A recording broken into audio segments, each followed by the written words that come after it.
Leaders for Impact, we see business do good and create change fast and at scale. Business Reframed is where we talk to the leaders who drive that change. People who don't wait for permission. People who bring us together to create a better world through people, profit and purpose. Business Reframed. Conversations with change makers at Leaders for Impact. Welcome, Holly, and it's great to have you on the couch. This is our inaugural Leaders for Impact podcast, and delighted to have you here. That's awesome. So tell us a bit about yourself and your role and what you do, and we'll kick off there. Well, it's not straightforward. So my primary role is I'm CEO at the McGrath Foundation. I've been there for 7.5 years now. I am also chair of a Leaders for Impact Hub, which just brings me joy and fills my bucket every month. And I'm also chair of a beauty organisation. So I play in multiple different spaces, and I have to think very carefully about how I manage my time and my energy. But honestly, that variety brings me a lot of joy every month. And I can see you light up when you talk about those different roles, and your energy and everything shifts, which is fantastic. You've had a really interesting leadership journey in terms of how you got to be CEO of McGrath. Yeah. Tell us a little bit about that. I do not have a linear leadership journey whatsoever. And I think that's probably why my story often resonates with people, because I had absolutely no idea what I wanted to do when I was growing up. And I kind of fell into a music degree just really because it's what my mother wanted me to do. And I thought that I was only good at maths and sciences because my father was a research physicist and he would help me out. So in my 20s, I was totally lost. But after uni, I spent 6 months volunteering in India and teaching maths and English, and actually spent time with my grandmother, who was a really important influence on me. And I think that was a lot of the grounding for me in terms of understanding what it meant to lead a life of purpose. So I didn't know that's what it was called, or I hadn't ever thought about that language. But from a very early stage, both my parents, but also grandparents, and particularly my granny, was really involved in having a positive impact on communities, either at a micro level or at a macro level. So my 20s, no idea, did a multitude of different things, ended up co-founding a PR agency late in my 20s, eventually ended up moving to one of my clients, Estee Lauder companies. But I always knew I wanted to run businesses. And whilst I was at Estee Lauder companies, I was given the opportunity to work with breast cancer charities. And for me, I started to then see the bridge between the commercial world and what was the charity world, as it was kind of called then. I began to crystallize at that point, and that was in my early 30s, began to crystallize that I really wanted to work in the for-purpose space when I was older, but I felt like I really wanted to have a good grounding from a commercial point of view, so that when I made that transition, I would really be able to add value. I wanted to make sure that by the time I moved into the for-purpose space, that actually whatever I did was going to have real impact. And that's a really interesting journey, because I think if we reflect back sort of 10, 20 years ago in primarily the nonprofit sector, there was this real division, and we were often called the third sector, which I hated. Yep.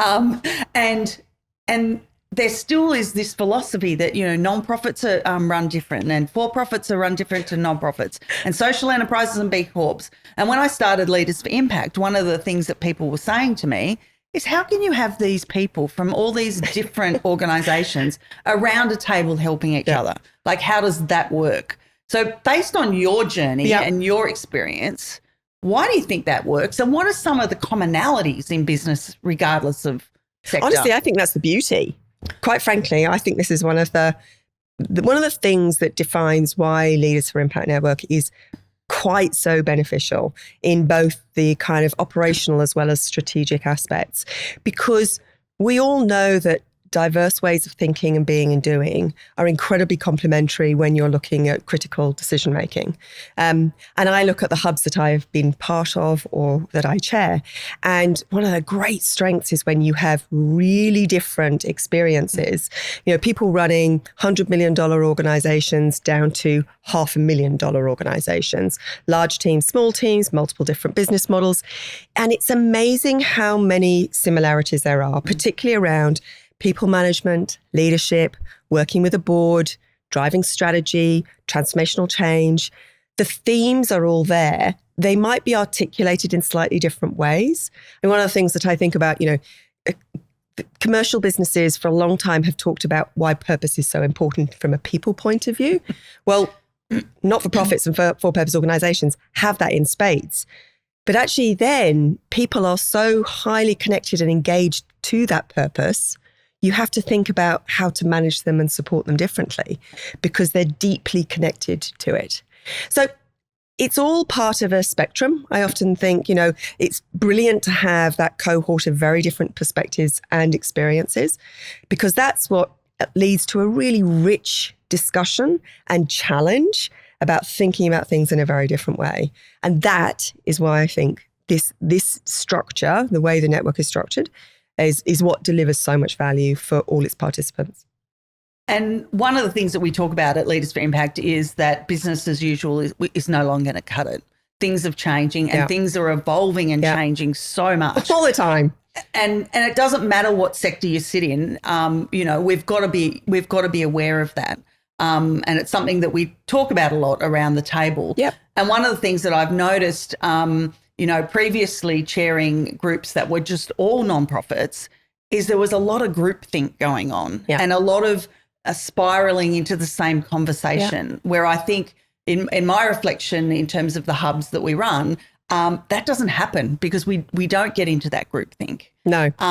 One of the things that I find and that we've spoken about before is that it's almost that profit was a bad word in the nonprofit sector.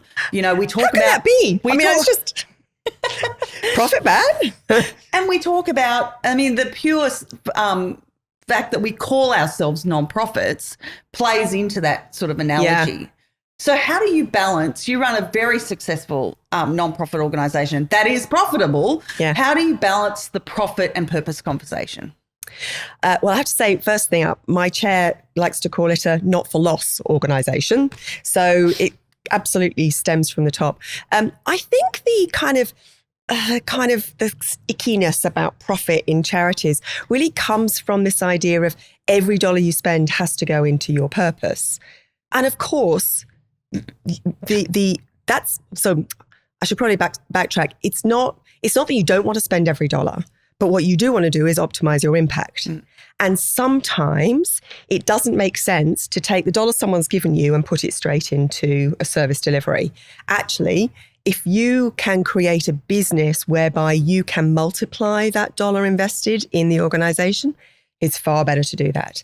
Anybody running a commercial organization knows that if you're planning mid and long term, you make investment choices because they're going to accelerate growth over that medium and long term.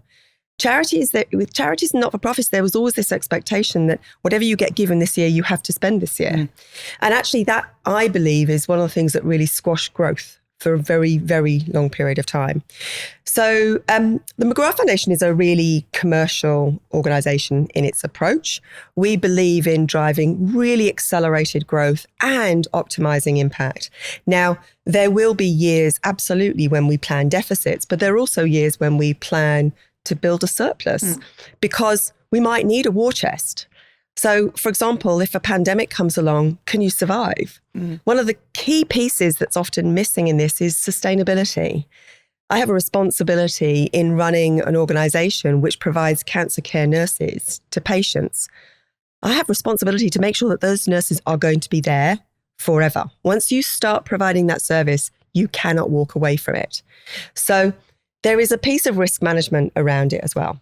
So we've got to be commercially incredibly astute to be able to drive accelerated growth, optimize impact, and make sure that we are sustainable for the long term.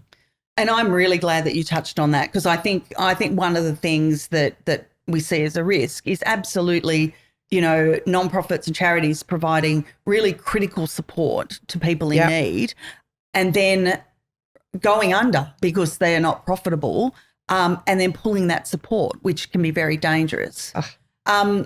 Your organisation has been through some significant change and an exciting change over the last 12 months. Talk us through what that means for the future of the McGrath Foundation, and how has having some peers around helped you with, which is probably one of the biggest change management pieces I've seen in a nonprofit in this country.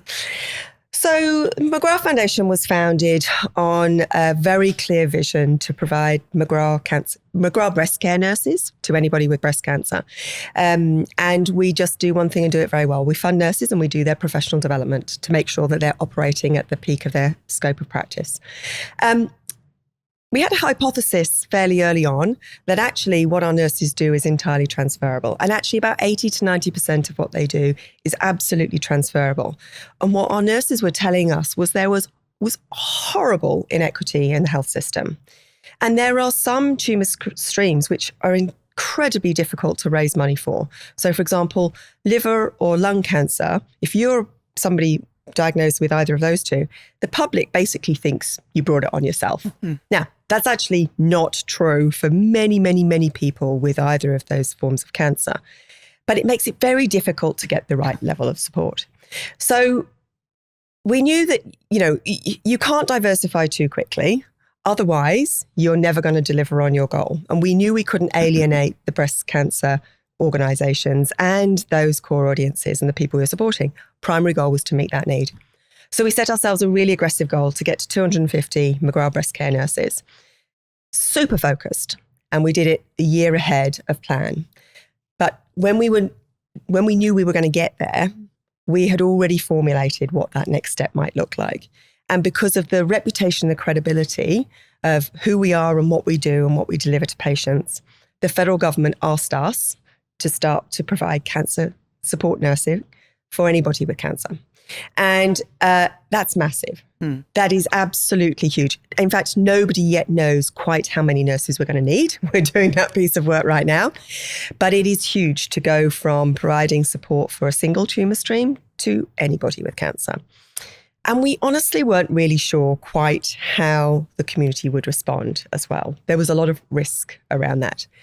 So we've done an enormous amount of planning to scale in that way. We've had to rebuild all of the foundations of the foundation. In fact, this year is called Renewed Foundations. That's our strategy because we have to rebuild everything from start. But ultimately, it comes down to people. And if you don't have the right capability and capacity, and you don't think about planning for the medium and long term, you're not able to deal with whatever eventuality comes your way. And in the end, what's happened is we got to our 250 breast care nurses a year ahead of time. We were able to launch our new purpose at the Pink Test this year. The response from the community has been unbelievable. People donated more than $9 million. The growth on last year is extraordinary. But critically, more than 50% of people who donated have never given to us before. Oh, wow. That's amazing. And all the messages have been, thank you for doing this. We are so grateful. Honestly, our biggest issue right now is a bit of expectation management because there are gaps everywhere. And internally, one of the ways we've talked about it is, we've been climbing this massive mountain to get to the, 250 breast care nurses. And the whole team has been pushing. And we've had CAGR growth of more than 20%. Absolutely phenomenal. And we just got to the top of the mountain and went, oh, base camp of Everest.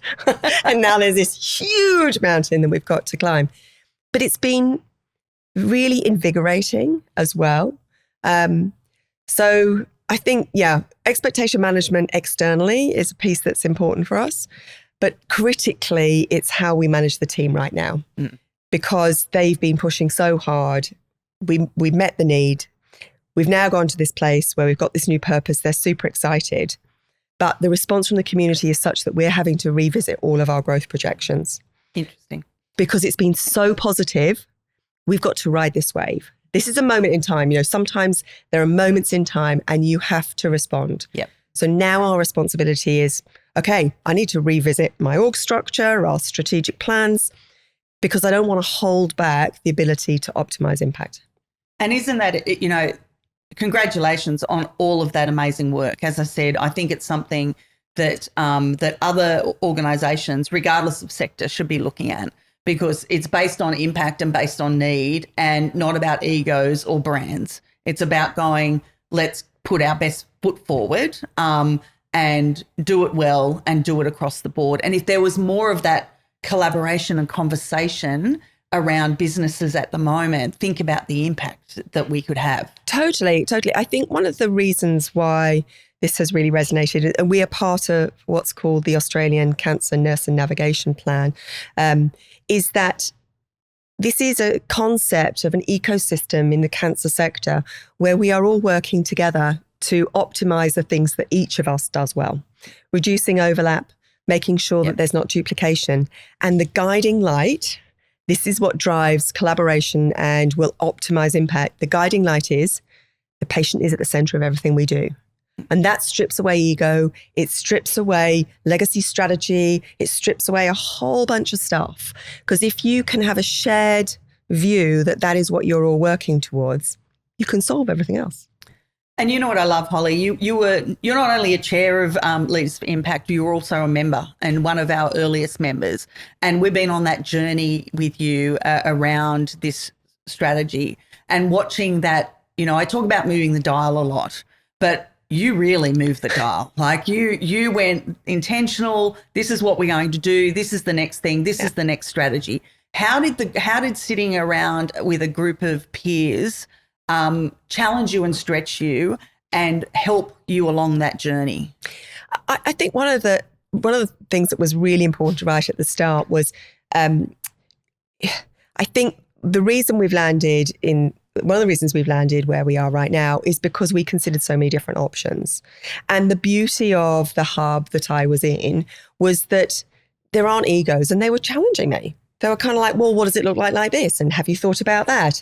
And they really held me accountable to not going down rabbit holes, to not leaning to my biases, to making sure that I am considering a whole range of other things that maybe just felt a bit too hard or I just didn't understand.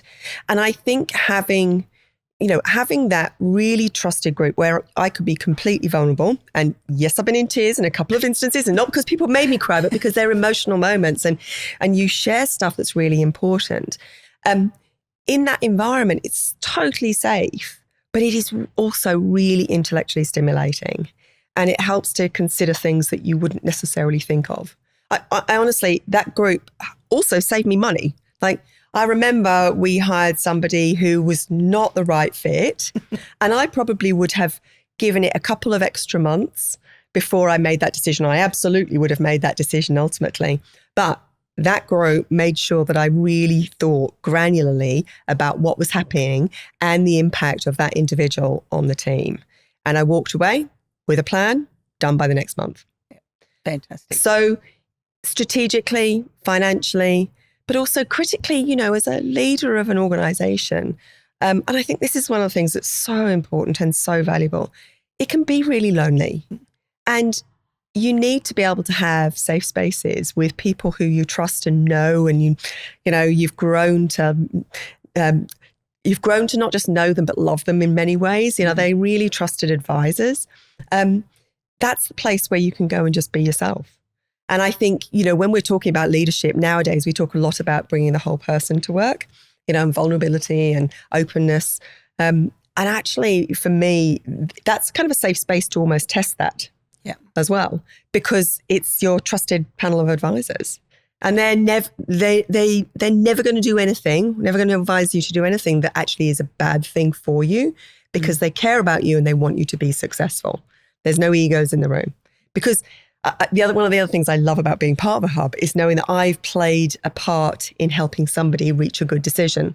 So my sphere of influence is not just as a leader of my organization, it's contributing to the leadership of all the other people in the hub. Yeah, fantastic. And if we step it up a little bit and look at the business sector at the moment as a whole. And we've had, over the last, few years, there's been this rise of the for-purpose. Yeah. For-purpose and B Corps and social enterprise. And I think it was true to say that once upon a time, nonprofits thought, well, we're the purpose space, we're it. But that's not true anymore. No, absolutely not. And so how do you think that's informing business in today? And what are some of the opportunities being a nonprofit leader that brings in terms of that shift? Honestly, I think competition and challenge is good because it makes us better.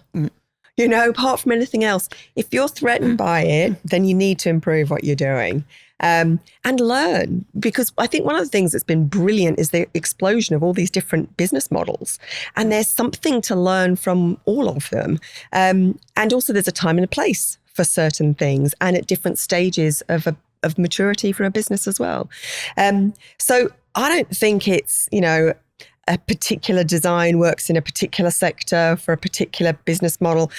Honestly, I think you can learn from all sorts of different areas and actually optimizing your particular situation for your particular organization is completely in your hands. You can literally look at all these other aspects and kind of go, okay, well, if I applied this, then what would happen?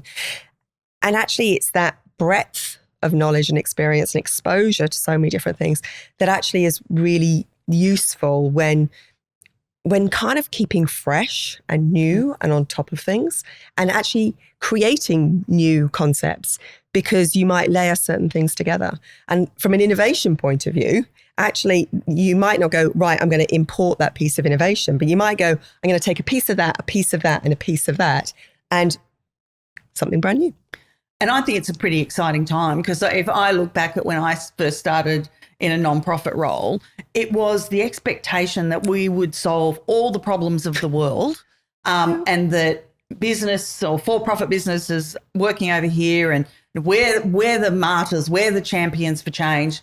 That doesn't happen anymore. I think that's really positive for society, because the nonprofits haven't been able to solve all the problems of the world and could never be. Yeah, but also, that kind of self-flagellation is also not terribly helpful, because it drives things like not investing in your people, like not providing good L&D, not paying people appropriately, all of those sorts of pieces. Your human capital is one of the most valuable things that you have. And if you don't value individuals and you don't value yourself, then actually you're undermining the potential success of the organisation. Yeah. So I'm very glad to see the back of that. I have to say, I definitely think there are still pockets out there. I don't think it's all lifted, but, it's a journey. And I think you're part of that change, because I know that you're absolutely comfortable talking about the fact that you are paid and you're remunerated for the job that you do. But I still do think we have nonprofit leaders and also consumer expectations that are going, well, no, it's not. It shouldn't be the same value. And we've still got conversations going on around, oh, no, I'll go back into the corporate environment just before retirement so I can build up enough to actually live well. When are we going to see the end of that? And how do you think your experience and that more commercial model of the McGrath Foundation, how can you influence some of that? So first thing, anybody saying, I need to go and work in the commercial space for the last couple of years of my career, I'm sorry, but you didn't make some great choices early on. If that's really, financial planning for your own, to be able to put yourself in a good place is something you do throughout your life, and you make career choices about what that looks like. Now, I think that anybody should be paid appropriately for the job that they do. And I'm not saying that for-purpose organizations are more difficult or more easy to run.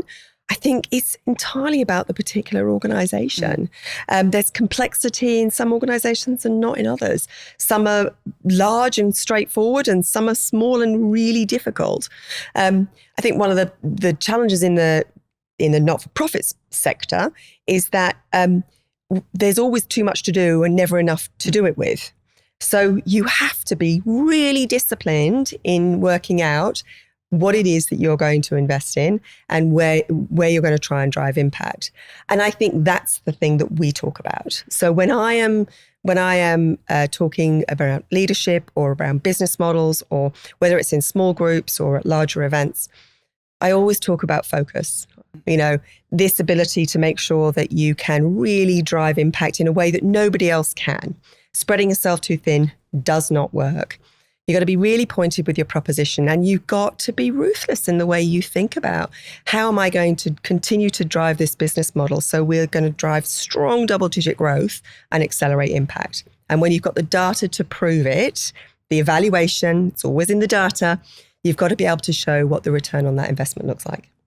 And thank you for that, because also, we're living in a world now with disruptors coming left, right and centre. The rate of change in the business environment and what's coming down the line, AI, commitment to sustainability being an absolute business imperative. You've got all of these things coming, and you've mentioned that, in organisations such as yours, resources can be tough. You've got to maximise that. How do you balance all of those disruptors coming towards you? What's your approach? Oh, I think the first thing is the only constant is change. And it's getting faster and more diverse. And you've got to be able to test and learn. So it's okay to fail as long as you don't fail in the same way again. So my first view is you have to explore everything, but you have to do it understanding the risks that you're taking going into it. And making sure that you aren't it's not a scattergun approach. It sits with the strategy of the organization, because there might be some forms of innovation which at this point in maturity of the organization and where you're at in terms of delivering impact might not make any sense at all. But that's unique to that particular circumstance. So I think that the way we try to manage it is we try to say, this is a test and learn environment. Failure is good if you learn from it and it helps lift us into new places. And if it helps to accelerate success in the future. And we're open to new ideas, to innovation. We have fantastic tenure in the foundation. People stay with us for a long time.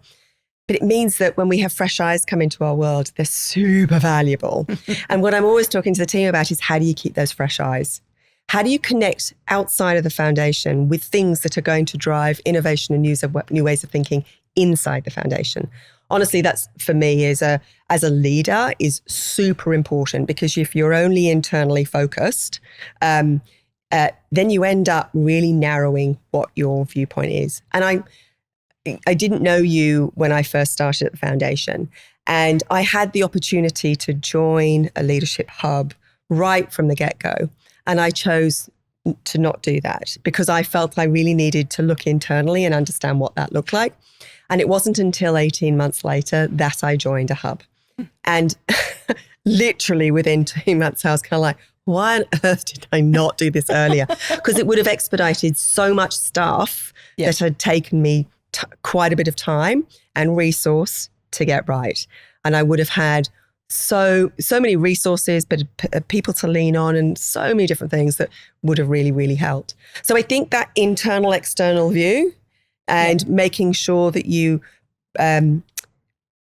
making good decisions about the choices you make, because we all have to make choices. So what you're testing and learning, what strategies you're driving, the people you're hiring, there's always too much, never enough. In business, there are always conflicting priorities.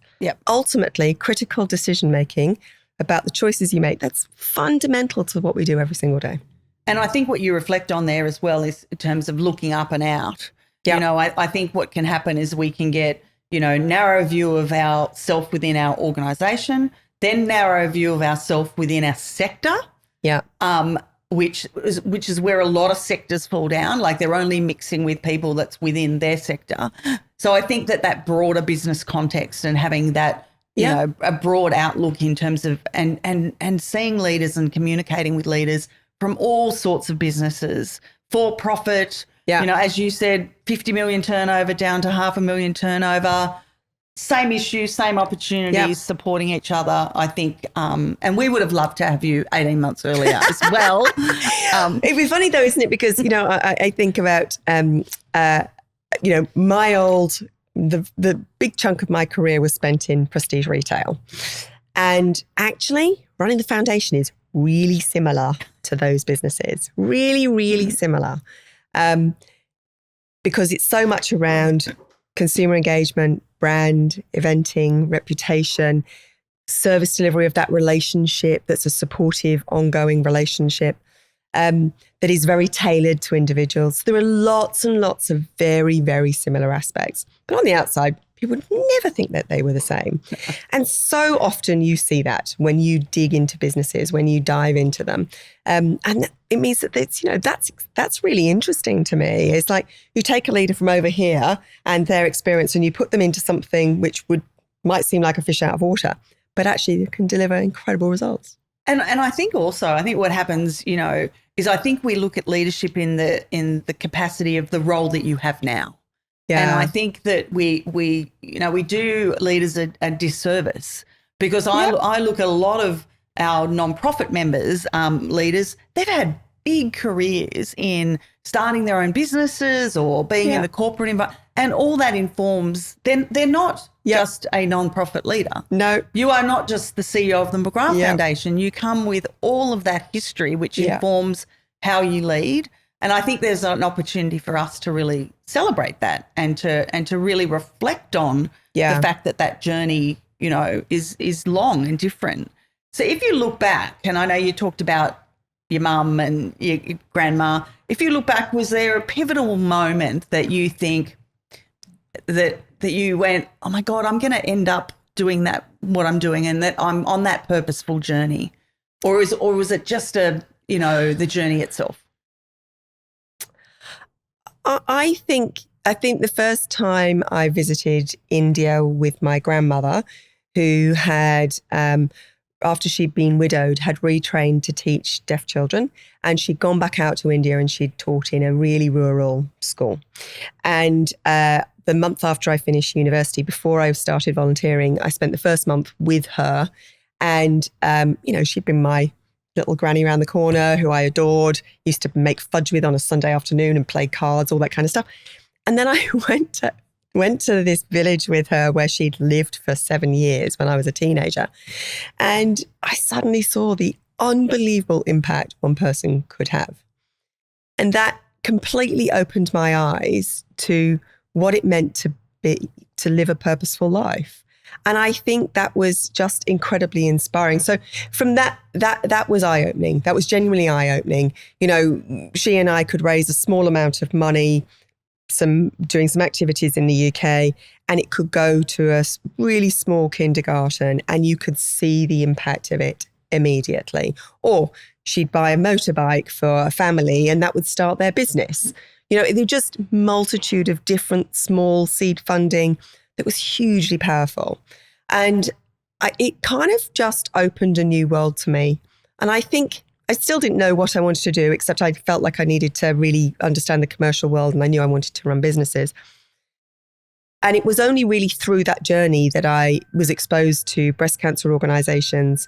And so actually when this came up, this was the perfect fit for me. I feel like everything that I've done in my career led me to this moment.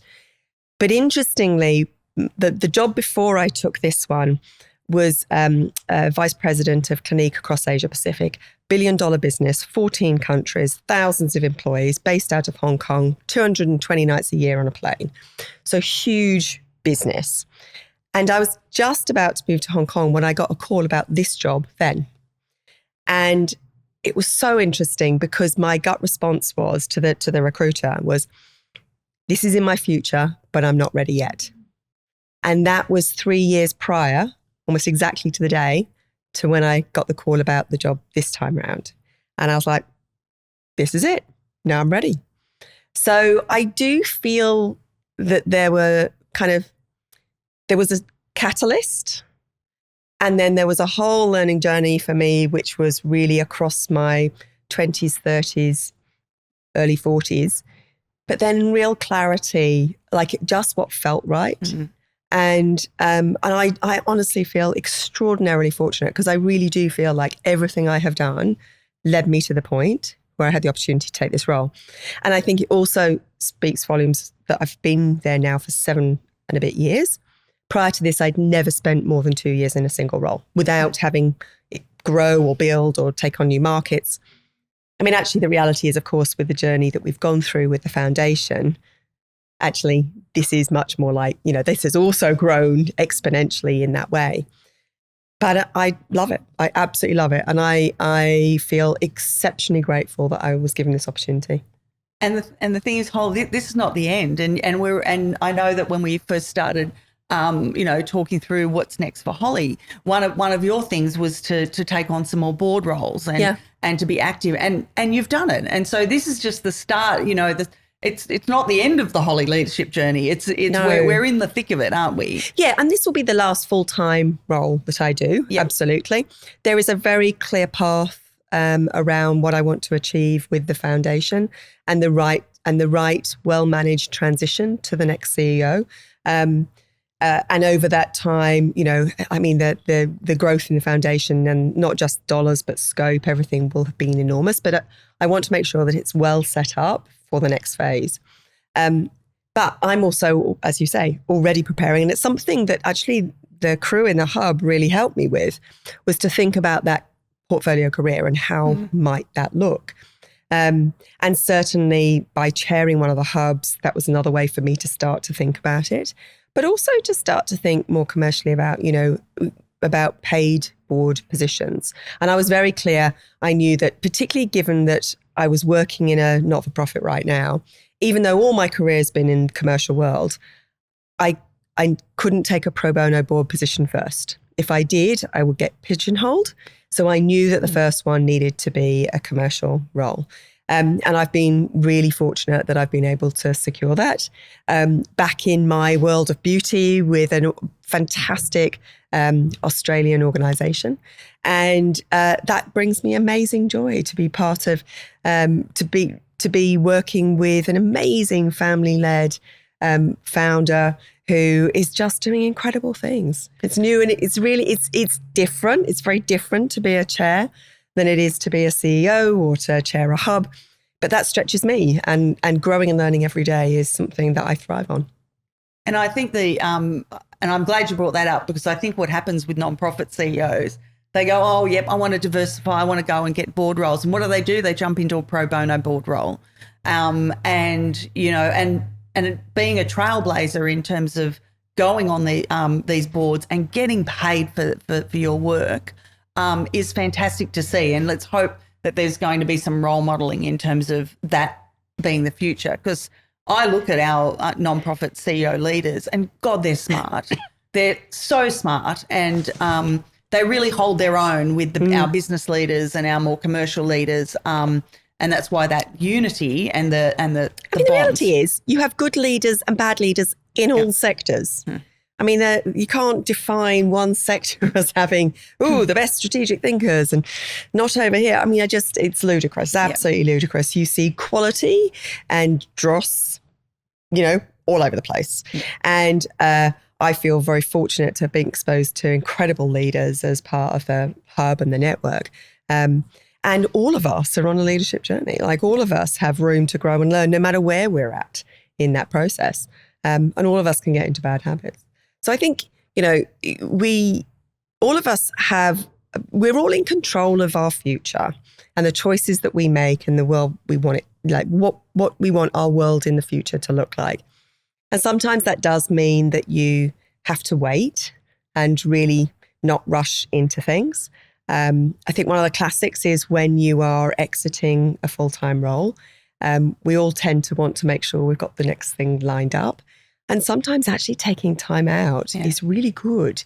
And, I remember talking to somebody not that long ago who went from a very major CEO role. And she took the plan was to take 6 months out. And within a month of her being out and about and not doing anything, in theory, she'd already been offered 3 roles.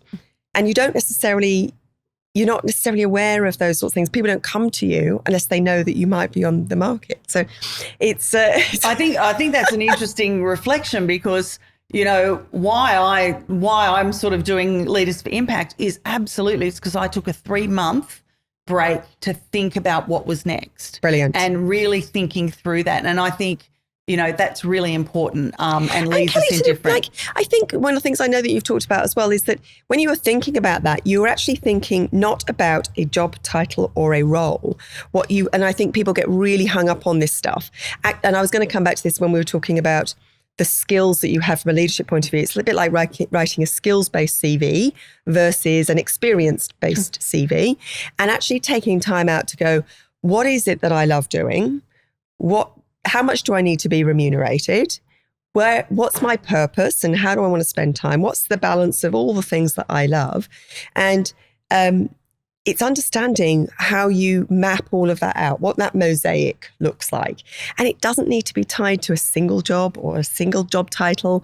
It might just be a range of things that bring you joy and enable you to live your best life. And I hope that that's what I'm starting to do for the next phase. Yeah, and it's interesting because the reason I remember very vividly, I had a mentor who was mentoring, through what were my next steps. And I was stuck in the CEO trail. I was going, I need to be a CEO.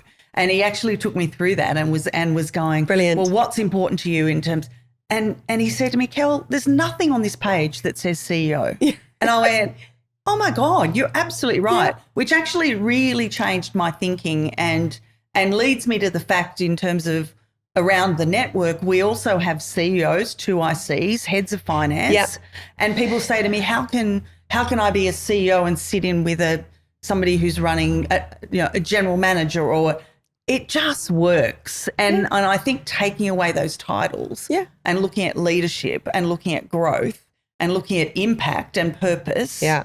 Doesn't matter what your title is. No. And let's face it, Kel, you've had far more influence and impact as a result of founding Leaders for Impact Network than you ever would have had if you'd been CEO of a couple of organizations over the same period of time. I mean, far more impact. And that is unbelievably rewarding, I would think. So I'm going to ask you 2 final questions now, Hol. One is around your legacy. What do you want your legacy to be? A while back in one of the hubs, we worked through, what's your personal purpose, and for me, it has been about having an impact at a micro and macro level on people every single day. So when I think about legacy, there are a couple of things that will be really important to me. It's being able to.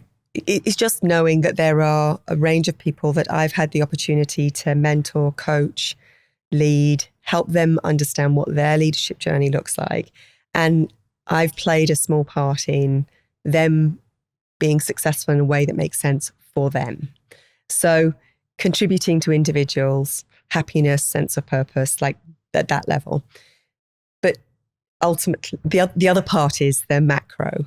And I never in a million years thought I would have the opportunity to drive systemic change in the health system and to be in a position to genuinely have an impact and provide better supportive care to an enormous group of people.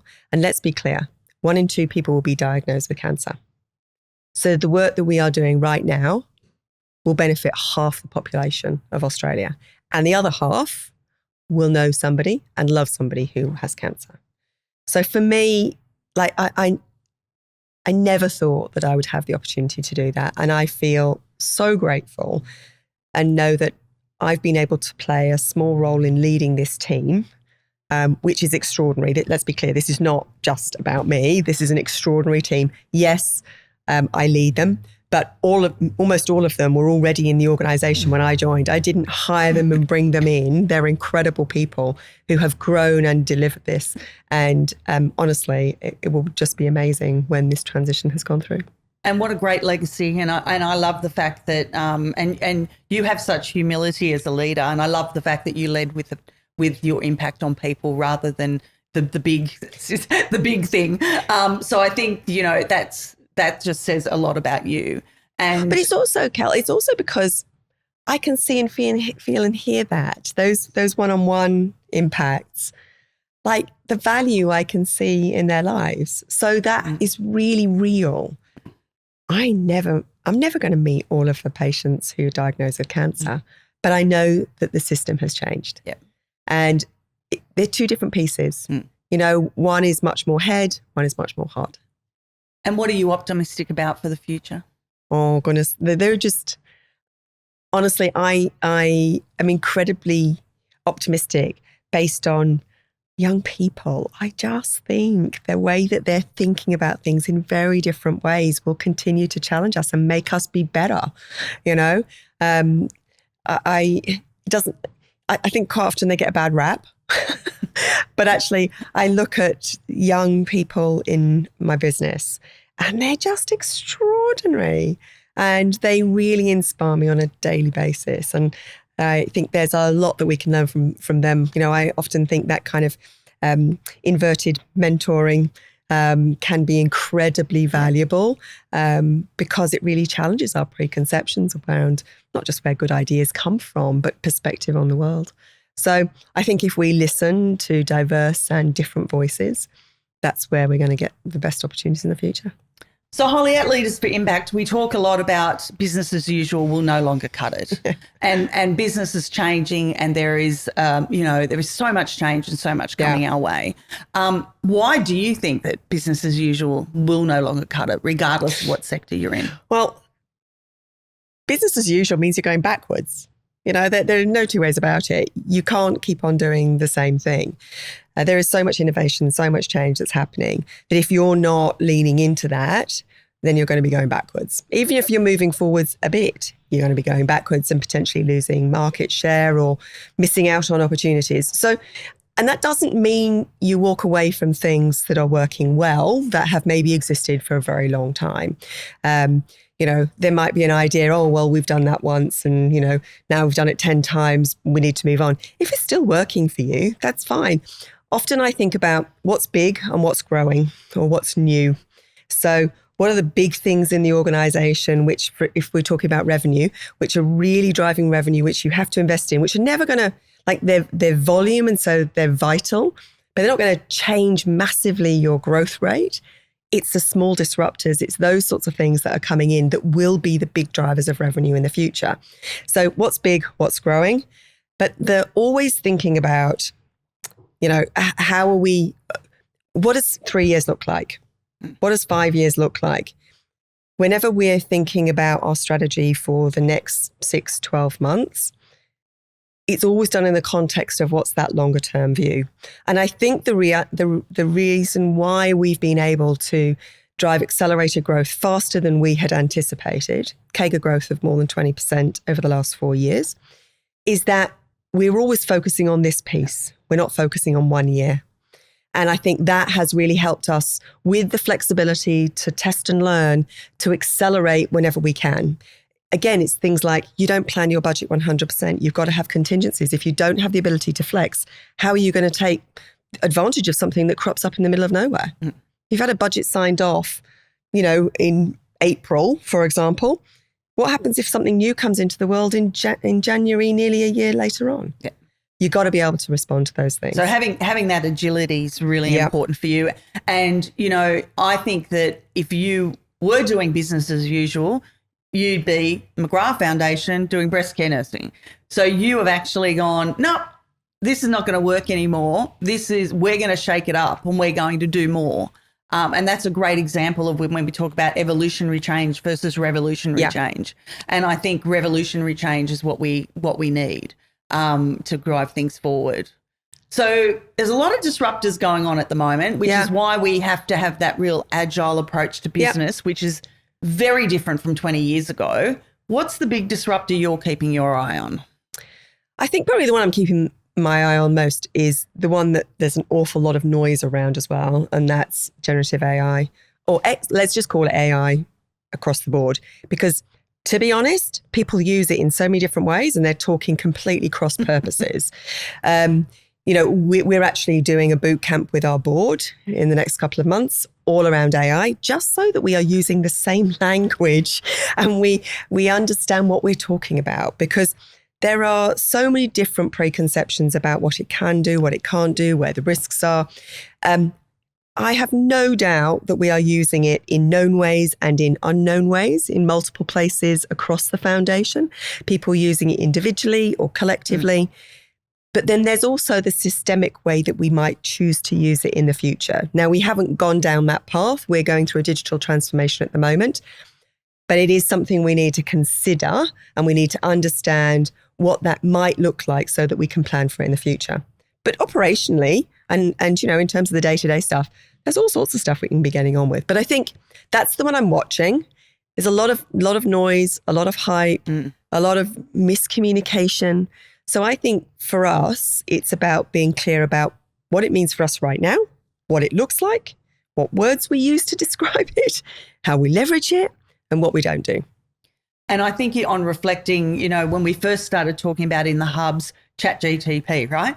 And it was brand new and it had come out, and there was a lot of fear around the table for people going, quick, we'll put a policy in place to control the use. Yeah. And you came up and you said, well, what I've done is I've put some principles in place for my team to encourage it, but not to stop people utilising it. And I thought that was just brilliant, because I think there's a lot of fear, and you talk about we don't know what's coming, but there's a lot of fear, and so people tend to over-risk manage it. Yeah, and you've allowed it to flourish, which I think is a great thing. It comes back to the test and learn thing. You go in with eyes wide open. So there are lots of unknowns in all sorts of areas of the business. This is a classic example, but at least give the team a clear understanding of what the parameters might look like. Where are the risks that you think they might be? How it might be useful? Go and play with it. See what it does. You know, it could be fantastic, but it also might be a total waste of time. Test and learn. So again, at Leaders for Impact, one of the things I think, you know, we talk about a lot is this, you know, dual approach to purpose and profit, and why it's so important, and why it will drive business success. What are your reflections on that? Honestly, you can't have one without the other, because otherwise you're not going to have a sustainable business and you'll go into a niche. So if you don't deliver, if you're not a profitable business, then you're not going to exist. And if you don't have clear purpose, in the end, it weakens your proposition from a consumer point of view and employer point of view. So actually, if you're looking to build a really robust organization that will have sustainability and optimize impact, you got to have the combination of the two. Yeah. And hopefully we're seeing that conversation and people being okay to talk about the fact that we have this great purpose and we're doing great work. But yes, we're also proud of the numbers, and we're proud of the profitability, and we're proud of our balance sheet, because that'll enable us to amplify impact in the future. Yeah, I think the way we think about profit, we also have to, you know, there are some businesses which is about driving a dividend to shareholders and specifically driving profit. In other for-purpose organizations, the purpose of profit might be different, but it is essential to have it there, because if you don't have financial sustainability, then you're nowhere. So in some of those organizations, like businesses, you might choose to have a year when you make a loss and other years when you make a surplus. But it is done strategically, and it's done on the basis of understanding how you're going to kick your massive goals and how you're going to deliver ultimate impact. Fantastic. So awesome to have you on the couch at the inaugural Leaders for Impact podcast, Holly. And thank you for everything you do. Great conversation. Oh, thank you, Cal. Honestly, it's just a privilege to be here. I'm so grateful that you asked me. You know, I love being part of the network, and I have benefited so enormously from so many people and the wider organisation, but also the one-on-one friendships and relationships. So thank you.